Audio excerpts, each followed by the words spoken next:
இன்று நாம் ஆங்கில இலக்கணத்தை கவனிப்போம். உலகை ஆளும் மொழியான ஆங்கில இலக்கணத்தை நாம் பொறுமையாக, நிதானமாக கற்றுக்கொள்ளலாம். இங்கு வரும் பாடங்களை ஏற்கனவே நீங்கள் கேட்டிருந்தாலும், ஒவ்வொரு ஆசிரியர்கள் நடத்தும் போதும் ஏதாவது புது விஷயங்கள் இருக்கும். அதை கவனித்து வாருங்கள். ஒவ்வொருவருடைய பார்வையிலும் ஆங்கில இலக்கணம் புது விஷயங்களை அள்ளித்தரும். ஆங்கில இலக்கணத்துடைய முதல் பகுதியாக பார்ட்ஸ் ஆஃப் ஸ்பீச். ஸ்பீச் என்பதை நாம் தமிழில் பேச்சு என்று சொல்வதைப் போல, பேச்சினுடைய பகுதிகள் தான் பார்ட்ஸ் ஆஃப் ஸ்பீச். முன்பே நீங்கள் பள்ளிக்கூடங்களில் இதை கற்றிருப்பீர்கள். இப்பொழுது பொறுமையாக ஒவ்வொரு வார்த்தையாக கவனமாக கவனிப்போம். முதலில் தமிழில் சொல்வதைப் போல சொல் இலக்கணம், word, the grammar of word. சொல்லை பற்றி படிக்கிறோம். முதலில் நவுன், பெயர் சொல். ராம், ராதா. ராம், ராதா. இதுபோல் பெயரை சொல்வது பெயர் சொல். மனிதருடைய பெயரை சொல்வது, இடத்தின் பெயரை சொல்வது, பொருளின் பெயரை சொல்வது, பண்பின் பெயரை சொல்வது, இது பெயர் சொல். இவைகளை பற்றி நாம் பின்வரும் பாடங்களில் இன்னும் விரிவாக காணலாம். அடுத்ததாக ப்ரோனவுன் என்று அழைக்கப்படுகின்ற பிரதி பெயர் சொல். பெயர் சொல்லுக்கு பதிலாக உபயோகப்படுத்துகின்ற வார்த்தை. A word which is used instead of a noun என்று சொல்வார்கள். ஒரு வார்த்தை ஒரு பெயர் சொல்லுக்கு பதிலாக பயன்படுத்தப்பட்டால் அதை பிரதி பெயர் சொல் என்பார்கள். உதாரணமாக பிராக்கெட்டில் கொடுத்துள்ளோம். I, we, you, your, he, C.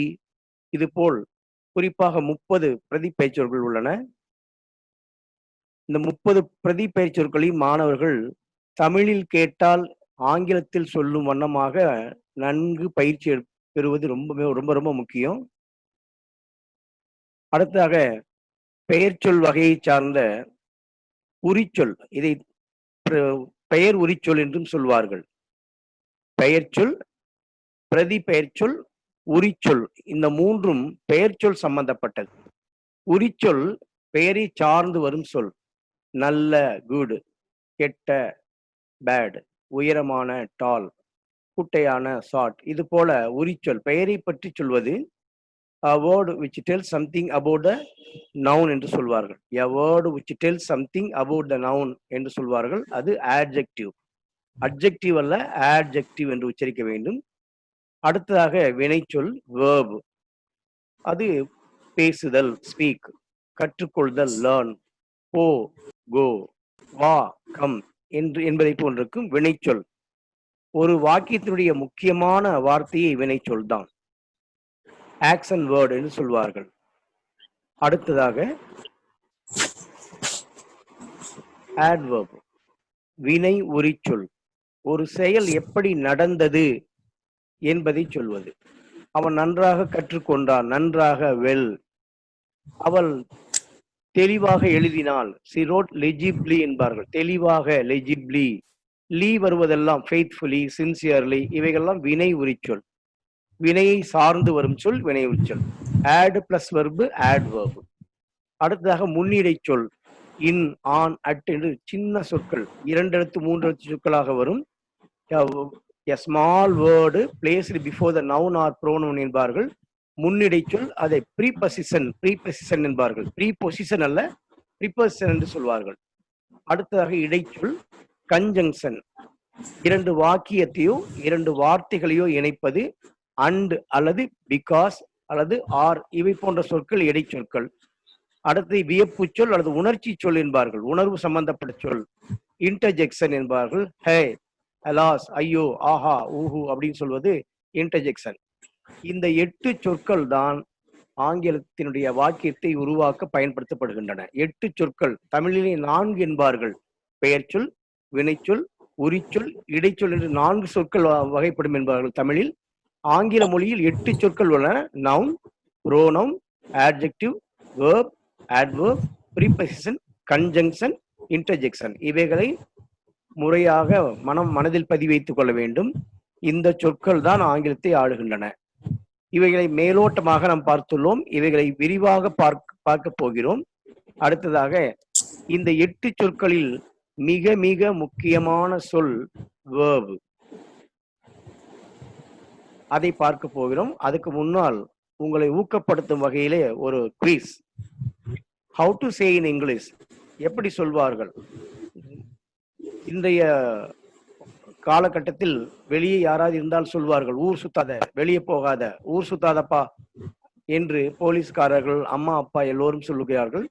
ஆங்கிலத்தில் இதை எப்படி சொல்வார்கள்? மனதில் வைத்துக் கொள்ளுங்கள்.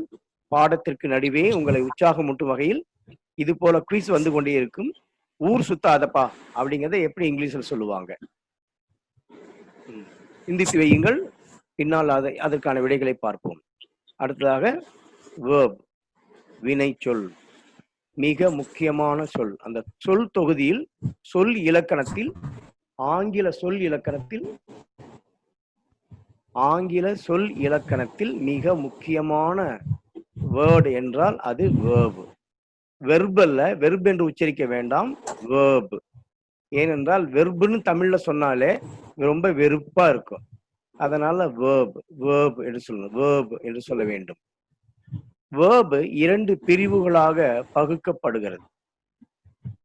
What is grammar? இலக்கணம் என்றால் என்ன என்று கேள்வி கேட்டால் இப்படி சுருக்கமாக பதில் சொல்வார்கள். The game of a verb அப்படிவாங்க. The game of the verb. வெர்பின் விளையாட்டுகள் தான் இலக்கணம் என்பதே. verb எந்த மாதிரி எல்லாம் வரும், எப்படியெல்லாம் புரிந்து கொள்ள வேண்டும், அதை எந்த இடத்துல பயன்படுத்தணுங்கிற விதி புரிந்து விட்டால் எந்த போட்டி தேர்வாக இருந்தாலும் நாம் ஜெயித்து விடலாம். எந்த எக்ஸாமாக இருந்தாலும் அதில் நல்ல மதிப்பெண் பெற முடியும். பொறுமையாக இதை கவனிப்போம். இதற்கு முன்னால் படித்திருந்தாலும் கூட இங்க புதுமையான விஷயங்களாக இருக்கும். verb 2 வகைகளாக உள்ளது. ஒன்று auxiliaries, அதாவது ஹெல்பிங் verb, துணை வினைகள் என்று தமிழில் சொல்வார்கள், ஹெல்பிங் verb. இன்னொன்று மெயின் verb, முக்கிய வினை.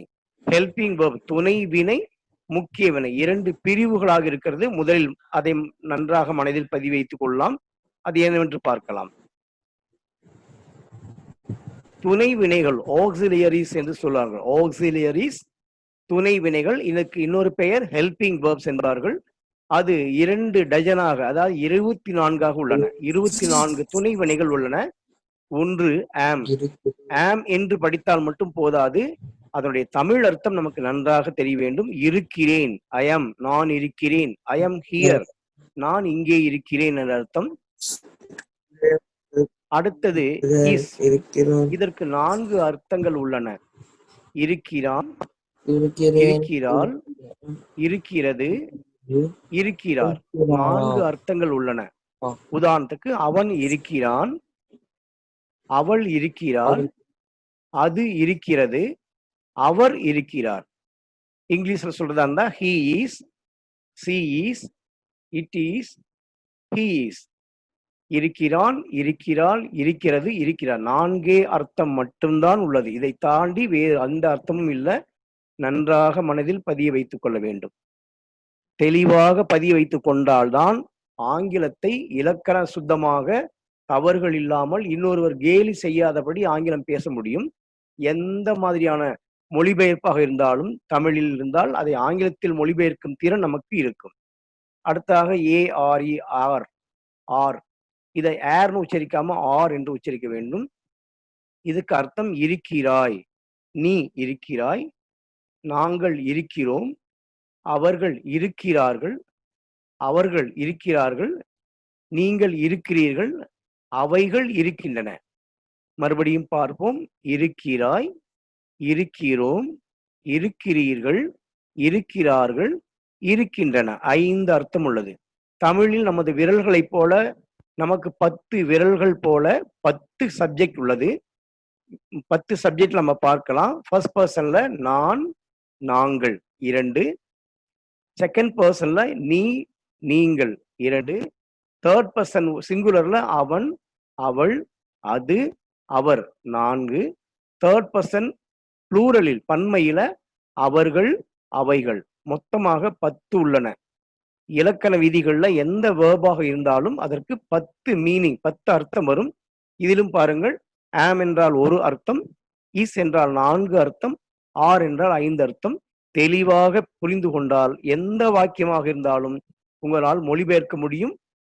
தெளிவாக மொழிபெயர்க்க பழகிக்கொண்டால் எந்த மேடையிலும் நாம் ஆங்கிலத்தில் சரளமாக உரையாற்றும் திறன் நமக்கு இருக்கும். அடுத்ததாக பார்ப்போம். Was and where. இறந்த காலத்தில், கடந்த காலத்தில் வாஸ் இருந்தேன், நான் இருந்தேன், அவன் இருந்தான், அவள் இருந்தாள், அது இருந்தது, அவர் இருந்தார். 5 அர்த்தம். நான், அவன், அவள், அது, அவர். 5 அர்த்தத்தை கொண்டது வாஸ். இந்த 5ஐ தாண்டி இதற்கு அர்த்தம் வேறு எந்த அர்த்தமும் இல்லை. அதே போல வேர், WRE வேர், இதற்கும் 5 அர்த்தம். நாங்கள் இருந்தோம், நீ இருந்தாய், நீங்கள் இருந்தீர்கள், அவர்கள் இருந்தார்கள், அவைகள் இருந்தன. 5 அர்த்தம். மொத்தம் 10 ஆகிவிட்டன. எந்த வெர்பை எடுத்தாலும் 10 அர்த்தம் வரும். இதுவரை நம்ம 5 துணைவினைகளை பார்த்திருக்கிறோம். ஆம், ஈஸ், ஆர், வாஸ், வேர். இந்த 5ஐயும் பிரைமரி ஆக்சிலரிஸ் என்பார்கள், ஆரம்ப துணைவினைகள் என்பார்கள். அடுத்ததாக பாருங்கள், டூ, டஸ், டிட். பெரும்பாலும் ஆங்கிலம் குழப்பமாக இருக்கும் மாணவ மாணவிகள் இதில் தான் குழம்புவார்கள். டூ எப்படி வருவது, எப்படி உபயோகிப்பது, டஸ் எதனால் வருகிறது, டிட் என்ன காலம் எதனால் வருகிறது என்று அதை விளக்கமாக இனிவரும் வகுப்புகளில் நாம் காணலாம். டூ, டஸ், டிட் எதற்காக பயன்படுகிறது என்றால், சாதாரண நிகழ்காலத்திலும் சிம்பிள் பிரசன்ட்லையும், சாதாரண இறந்த காலம் சிம்பிள் பாஸ்டிலும் கேள்வி வாக்கியங்களை உருவாக்குவதற்கு. கேள்வி வாக்கியங்களை, உனக்கு தெரியுமா என்றால் டூ யூ நோ, அவனுக்கு தெரியுமா டஸ் ஹீ நோ, அப்படி கேள்வி வாக்கியங்கள் உருவாக்குறதுக்கு. அவளுக்கு தெரியுமா, தெரிந்ததா டிட் ஷீ நோ. கேள்வி வாக்கியங்களை உருவாக்குவதற்கும் எதிர்மறை வாக்கியங்களாய் உருவாக்குவதற்கும். ஐ டு நாட் நோ, எனக்கு தெரியாது. ஷீ டஸ் நாட் நோ, அவளுக்கு தெரியாது. தே டிட்ன்ட் நோ, அவர்களுக்கு தெரியாது. இது மாதிரி கேள்வி வாக்கியங்களை உருவாக்குவதற்கும் எதிர்மறை வாக்கியங்களை உருவாக்குவதற்கு மட்டும் டூ, டஸ், டிட் பயன்படுத்தப்படுகின்றன. அடுத்ததாக ஹாவ், ஹேஸ், ஹேட். நாம் வாக்கியங்களை பார்த்திருக்கிறோம். she has gone, she has studied என்றெல்லாம் பார்த்திருக்கிறோம். அதற்கு நேரடியான தெளிவான தமிழ் அர்த்தம் தெரியாமல் ஏதோ போடுகிறோம். கல்லூரி மாணவர்கள் கூட ஏதோ ஹேவ், ஹேஸ், ஹேட் யூஸ் பண்ணுகிறார்களே ஒழிய இப்படித்தான் பயன்படுத்த வேண்டும் என்று முறை சரியாக அவர்களுக்கு தெளிவில்லை. ஹேவ், ஹேஸ், ஹேட் என்று இருக்கிறது. இது perfect tense, present perfect, past perfect and future perfect. இந்த டென்ஸ் பிரிவுகளில் பயன்படுத்தப்படுகின்றன. இதனுடைய வாக்கிய அமைப்பை பின்வரும் வகுப்புகளில் பார்க்கலாம். இதுவரை நாம் பார்த்துள்ளது am, is, are, was, were 5, do, does, did 3, have, has, had 3. இதுவரை 11 துணை வினைகளை பார்த்துள்ளோம். அடுத்ததாக உங்களுக்கு போர் அடிக்காம இருக்கிறதுக்காக ஒரு குவிஸ்.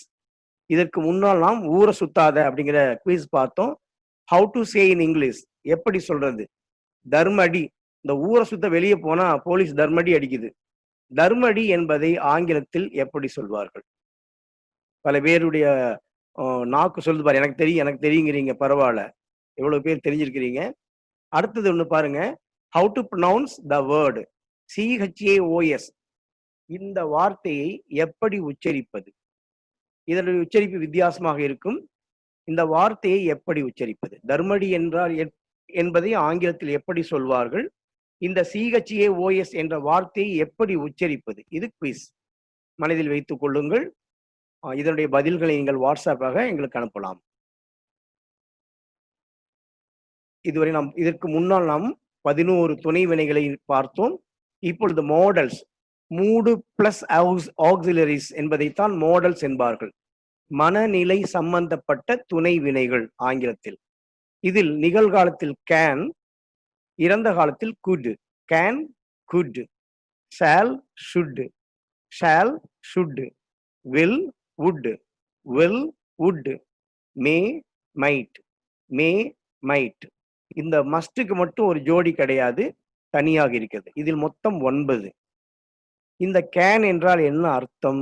குட் என்றால் என்ன அர்த்தம்? ஷுட் என்றால் என்ன அர்த்தம்? உட் என்றால் என்ன அர்த்தம்? ஆங்கிலத்தை பேசும் பொழுதும் மொழிபெயர்க்கும் பொழுதும் இவைகளை எப்படி பயன்படுத்துவது, ஹவு டு யூஸ், எங்கே பயன்படுத்துவது, where to use, how to use and where to use. இதுதான் உங்களுக்கு fill in the blanks ஆக fill in the blanks with the suitable tense forms என்றோ அல்லது suitable models என்றோ 9ஆம் 10ஆம் 11ஆம் 12ஆம் வகுப்புகளில் கேட்கப்படுகின்றன. இவைகளை சரியாக புரிந்து கொள்வோம். பின்வரும் வகுப்புகளில் கேன் என்றால் என்ன அர்த்தம், அது எங்கெல்லாம் பயன்படுத்தப்பட வேண்டும், எப்படி பயன்படுத்த வேண்டும், இந்த 9ஐயும் நாங்கள் பார்க்க போகிறோம். அடுத்ததாக செமி மாடல்ஸ், அதாவது பாதி மாடல்ஸ், மாடல்ஸாகவும் இல்லாமல் இருக்கும் இவைகள் are to, used to, need and dare. Are to, used to, need and dare. இதில் 4. ஏற்கனவே நாம் am, is, are, was, were 5, do, does, did 3, have, has, had 3, 11 பார்த்துள்ளோம். இதில் மாடல்ஸ் 9, 11 + 9 20, செமி மாடல்ஸ் 4, 24. 2 டஜன் என்று மனதில் வைத்துக் கொள்ளுங்கள். 2 டஜன் துணை வினைகளை எங்கே பயன்படுத்துவது, where to use, மேலும் எப்படி பயன்படுத்துவது, how to use. இந்த வித்தை தெரிந்துவிட்டால் ஆங்கில இலக்கணத்தில் அதற்கு மேல் கற்றுக்கொள்ள ஒன்றும் இல்லை எனவே என்றே சொல்லலாம். ஆங்கிலத்திலே அவ்வளவுதான் சொற்கள். அதை சரியாக பயன்படுத்தி பயிற்சிகளின் மூலமாக தெரிந்து கொண்டால் உங்களுடைய மொழிபெயர்ப்பையோ உங்களுடைய பேச்சையோ யாரும் குறை சொல்லாதபடி, எந்த கிராமட்டிக்கல் எரர்ஸும் இல்லாதபடி தெளிவாக அழகாக இருக்கும். அடுத்ததாக சில பயிற்சிகளை பார்க்கலாம். நீங்கள் முடிந்தால் இதை எழுதி வைத்துக் கொள்ளலாம். He does play cricket in his college days. In his college days he does இருக்கு. இது என்ன suitable verb form, எந்த மாதிரி வடிவம் வரும். It does rain nowadays. இதில் suitable verb form, சரியான எந்த வடிவம் வரும். The phone bell does ring for 10 minutes. இதுக்கு சரியான வடிவம். Once there does be a crow, be இருக்கு, அதனுடைய சரியான வடிவம். While we does eat, while we does eat, power failed என்று வருது. அதுக்கு சரியான verb form, suitable verb form அமைத்து நீங்கள் பதிலாக எங்களுக்கு அனுப்பி வைக்கலாம். சரியாக பதில் அனுப்புவர்களுக்கு பரிசுகளும் உண்டு. ஆகவே நீங்கள் உற்சாகத்துடன் இதில் பங்கு கொள்ளலாம். அடுத்ததாக மெயின் வெர்ப்ஸ், முதன்மை வினைச்சொல். மெயின் வெர்ப்ஸ் என்பார்கள். இதற்கு முன்னால் பார்த்தவைகள் எல்லாம் துணை வினைகள், அதில் செயல்கள் இருக்காது. ஆனால் இதில் செயல்கள் போதல், வருதல், எழுதுதல், படித்தல், வா, போ, படி, சாப்பிடு, தூங்கு, எழுது என்று செயல்கள் இருக்கும் மெயின் வெர்ப்ஸ். இவை 3 பிரிவுகளாக உள்ளன. ஒன்று ஸ்ட்ராங் வெர்ப்ஸ், கோ, வென்ட், இது ஸ்ட்ராங் வெர்ப்ஸ். இது ஏன் ஸ்ட்ராங் வெர்ப்ஸ் என்று சொல்கிறோம் என்றால், நிகழ்காலத்திலிருந்து இறந்த காலத்துக்கு அந்த வினை போகும் பொழுது அதில் எழுத்துக்களில் மாற்றம் இருக்கும். ஆகவே இது ஸ்ட்ராங் வெர்ப்ஸ். அடுத்தது வீக் வெர்ப்ஸ், ரெகுலர் ஃபார்ம் என்று இன்னொரு வார்த்தையும் உண்டு. அது கால்டு, டாக்டு, ஸ்டடீடு, இது போல் ஈடி சேர்த்து வருவது. நிகழ்காலத்திலிருந்து இறந்த காலத்துக்கு வெர்பை கொண்டு போகும் பொழுது வெறும் ஈடி மட்டும் சேர்த்தால் அது ஈஸியாக இருக்கும். ஈடி சேர்த்து இறந்த கால ஃபார்ம் உருவாக்கினால் அதற்கு பேர் வீக் வெர்ப்ஸ். வீக் வெர்ப்ஸ் நிறைய இருக்கு. ஆனால் ஸ்ட்ராங் வெர்ப்ஸ் ஒரு 150 to 180 வெர்புகள் உள்ளன. அவைகள் தான் அதிகமாக ஆங்கிலத்தில் பயன்படுத்தப்படுகின்றன. அதனால் அதில் சிறந்த பயிற்சி வேண்டும். நீங்கள் பள்ளிக்கூடங்களில் விதமான பயிற்சிகளை செய்திருப்பீர்கள். Go, went, gone, teach, taught, think, thought, buy, bought, இது போல் பயிற்சிகள் செய்திருப்பீர்கள். அதை திரும்ப நினைவுக்கு கொண்டு வந்து விடுங்கள். அடுத்தது நியூட்டர் வெர்ப்ஸ், அது நிகழ்காலத்திலும் இறந்த காலத்திலும் ஒரே போலவே இருக்கும். புட், கட், ஷட், இதை போன்ற வெர்புகள். ஆக மொத்தம் strong verbs, week verbs, நியூட்டர் verbs. அது நிகழ்காலத்திலிருந்து இறந்த காலத்தில் போகும் பொழுது ஏற்படும் மாற்றங்களை குறித்து இந்த 3 பிரிவுகளாக உள்ளன. அடுத்ததாக பார்ப்பது குவிஸ். அதற்குள் குவிஸ் வந்துவிட்டது. ஆங்கிலத்தில் அடிக்கடி பேசுவாங்களா டேமிட் என்று, சினிமாவில் கூட நீங்கள் கேட்டு இருப்பீர்கள். டேமிட் என்றால் அர்த்தம் என்ன? நிறைய பேருக்கு இது தெரியும். அர்த்தம் என்னன்னு தெரியும் உங்களுக்கு. மனதில் வைத்து குறித்து வையுங்கள். அடுத்ததாக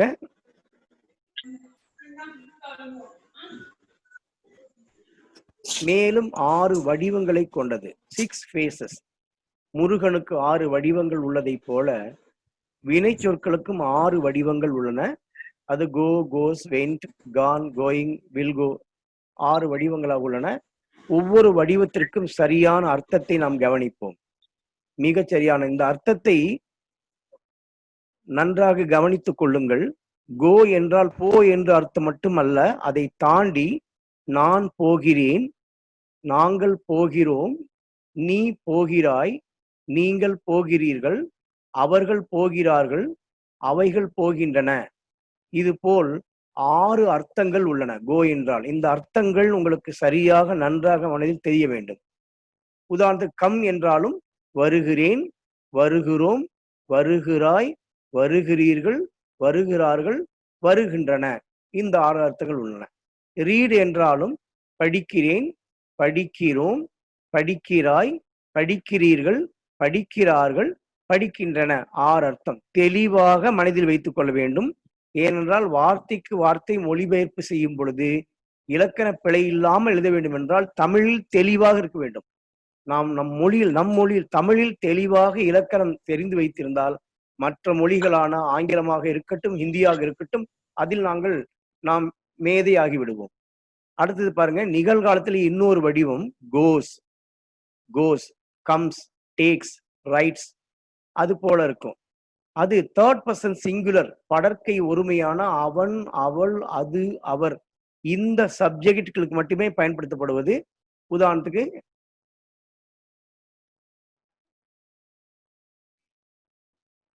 போகிறான், போகிறாள், போகிறது, போகிறார் 4 அர்த்தம். அடுத்தது வெண்ட், போனேன், போனோம், போனாய், போனீர்கள், போனான், போனாள், போனது, போனார், போனார்கள், போயின 10 அர்த்தம் இருக்கும். நீ இறந்த காலத்தில் ஒரே வார்த்தை தான். நான் போனேன், ஐ வெண்ட், நாங்கள் போனோம், வி வெண்ட், நீ போனாய், யூ வெண்ட், நீங்கள் போனீர்கள், யூ வெண்ட், அவன் போனான், ஹீ வெண்ட், அவள் போனாள், சி வெண்ட், அது போனது, இட் வெண்ட், அவர் போனார், ஹீ வெண்ட், அவர்கள் போனார்கள், தே வெண்ட், அவைகள் போயின, தே வெண்ட். எல்லாத்துக்கும் வெண்ட் தான் தமிழ்.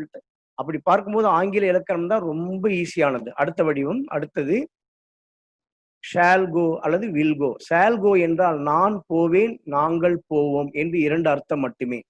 வில் கோ என்றால் நீ போவாய், நீங்கள் போவீர்கள், அவன் போவான், அவள் போவாள், அது போகும், அவர் போவார், அவர்கள் போவார்கள் என்று அர்த்தம் உள்ளது. ஷால் கோ, வில் கோ எதிர்காலத்தில். 4 இதுவரை 4 பார்த்துள்ளோம். நிகழ்காலத்துக்கு 2 கோ, கோஸ். இறந்த காலத்துக்கு 1 வெண்ட். எதிர்காலத்துக்கு எதிர்கால வடிவம் ஷால் அல்லது வில். ஷால் அல்லது வில் 4ஆம் வடிவம். 5ஆம் வடிவம் கான், ஈட்டன், டிரான், டேக்கன். இது போல ஈயனாக வரும். ஈயன் வெர்பே இதுக்கு பேர். பாஸ்ட் பார்ட்டிசிபிள் வடிவம் என்று நீங்கள் படித்திருப்பீர்கள். போய் அப்படி என்று அர்த்தமும், போக என்ற அர்த்தம். உதாரணத்துக்கு கம், கேம், கம்ல கம் வந்திருந்தால் வந்து, வர என்று அர்த்தம். ஈட்டன் என்று இருந்தால் சாப்பிட்டு, சாப்பிட என்று அர்த்தம். சாப்பிட்டு விட்டேன், பெர்ஃபெக்ட் டென்ஸ். சாப்பிடப்படுகிறது, வாய்ஸ். கான் என்பதற்கு போய், போக. ஈட்டன் என்பதற்கு சாப்பிட்டு, சாப்பிட. டன் என்பதற்கு செய்து, செய்ய. இது போன்ற அர்த்தத்திற்கு இது வாக்கியங்களாக வரும் பொழுது மட்டும்தான் இதனுடைய முழுமையாக புரியும்.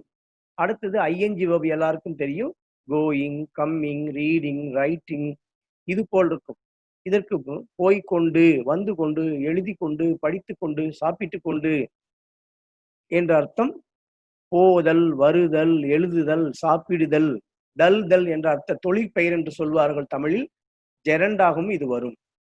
இது 5வது வெர்பு கான் என்பது பாஸ்ட் பார்ட்டிசிபிள். இறந்த கால எச்சம், கோயிங் என்பது நிகழ்கால எச்சம், present participle, past participle, present participle. இது போல் எந்த வெர்பாக இருந்தாலும் 6 வடிவங்களை நாம் நன்றாக தமிழ் அர்த்தத்தோடு தெரிந்து கொண்டால் எவ்வளவு பெரிய பேராகிராஃப் இருந்தாலும் சாதாரணமாக நாம் மொழிபெயர்க்கும் திறன் உடையவர்களாக இருப்போம். யார் எந்த கேள்வி கேட்டாலும் ஆங்கிலத்தில் தவறுகள் இல்லாமல் பேச முடியும். இலக்கண பிழை ஏற்பட்டு விடுமோ என்ற பயம்தான் பல பேரை பேச வைப்பதில் கூச்சப்படுத்துகிறது. தப்பாக பேசி விடுவோமோ என்று தெளிவாக தமிழில் புரிந்து கொள்ளுங்கள். தமிழ் அர்த்தத்தை புரிந்து கொண்டால் ஈஸியாக நாம் எது வேணாலும் இந்த மொழியில் செய்ய முடியும். அடுத்ததாக மறுபடியும் ஒரு குவிஸ் வந்துருச்சு. Find the abbreviation of LKG என்றால் அதனுடைய விரிவாக்கம், அப்ரிவியேஷன். இது எக்ஸ்பேண்டட், இது அப்ரிவேட்டட் ஃபார்ம்ல இருக்கு. இதோட எக்ஸ்பான்ஷன் என்னங்கிறாங்க. எல்கேஜி என்றால் எல் என்றால் என்ன, கே என்றால் என்ன, ஜி என்றால் என்ன. எல்கேஜி குழந்தைகள் எல்கேஜி யூகேஜி படிக்கிறார்கள் என்றால் பெற்றோர்களுக்கு அதனுடைய விரிவாக்கம் தெரிய வேண்டும். ஐஎஃப்எஸ் என்றால் அதனுடைய விரிவாக்கம் என்ன. சில எக்ஸசைஸ் மறுபடியும் கொடுத்துருக்குறாங்க. We dash play the flute every Sunday. இங்க பிளேங்கிறதுக்கான சரியான suitable verb form. We dash play the flute every Sunday. The train dash just dash bracketல leave இருக்கு the station. இதற்கு சரியான வினைச்சொல். மறுபடியும் குவிஸ் வந்துருச்சு. உங்களை உற்சாகப்படுத்தும் வகையில, ஏன்னா திரும்ப கிராமரே படிச்சுட்டு இருந்தா எல்லா மாணவர்களும் சொல்லுவீங்க போரா இருக்கு சார் அப்படிங்குவீங்க. ஏன்னா இலக்கணம் என்பது சில விதிகள், அவை கற்றுக்கொள்வது கொஞ்சம் போராகத்தான் இருக்கும். ஆனாலும் அதை தெரிந்து கொண்டால் மட்டுமே நம் ஆங்கிலத்தில் சரியான தைரியத்தோடு பேச முடியும். இலக்கணம் ஸ்ட்ராங்கா இருந்தா நீங்க எங்க வேணாலும் தைரியத்தை பேசலாம். What is grammar? இலக்கணம் என்றால் என்ன என்ற கேள்விக்கு பதில் என்ன சொல்வார்கள்னா, it is an art of putting the right words in the right places என்பார்கள். சரியான சொற்களை சரியான இடத்தில் போட தெரிகிற கலைதான் இலக்கணம் என்பார்கள். அதற்காகத்தான் அந்த சொற்களை பற்றி நாம் தெளிவாக கற்றுக்கொண்டு வருகிறோம். இன்னும் பின்வரும் வகுப்புகளில் நாம் இன்னும் தெளிவாக பார்க்க போகிறோம். இந்த குவிஸை பார்க்கலாம் பாருங்க. How to say in English, ஆங்கிலத்தில் எப்படி சொல்வது. கட்டுச்சோறு என்பதை ஆங்கிலத்தில் எப்படி சொல்வது. How to say in English. மற்றவை நேரில், வகுப்பை முடிக்கும் பொழுது மற்றவை நேரில், நேரில் பார்க்கலாங்க. மற்றவை நேரில், மற்றவை அடுத்த கடிதத்தில் என்பெல்லாம் முன்பு ஒரு காலத்தில் கடிதம் எழுதுவது வழக்கம். மற்றவை அடுத்த கடிதத்தில் என்பார்கள். இதுபோல் இதை மற்றவை நேரில் என்பதை ஆங்கிலத்தில் எப்படி சொல்வார்கள், இதையெல்லாம் குறித்து வைத்துக் கொண்டிருப்பீர்கள் என்று நம்புகிறோம்.